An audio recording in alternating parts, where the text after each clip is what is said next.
পরন্ত বিকেলে আসছি একটু বাজারে ঘুরতে এবং চা খেতে। এখানে অনেক বন্ধু বান্ধব এখানে এসেছে।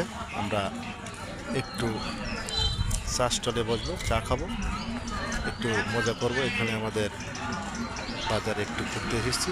আজকের বিকেলটা খুব ঠান্ডা আবহাওয়া, মোটামুটি ওয়েদারটা খুব সুন্দর।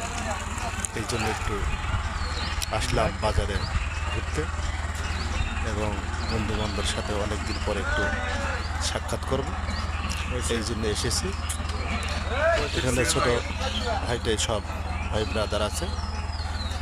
এখানে আমাদের সেই ঐতিহাসিক ঝুরঝুরি বাজার, ঐতিহাসিক তারাস সলঙ্গা রোডের মাঝখানে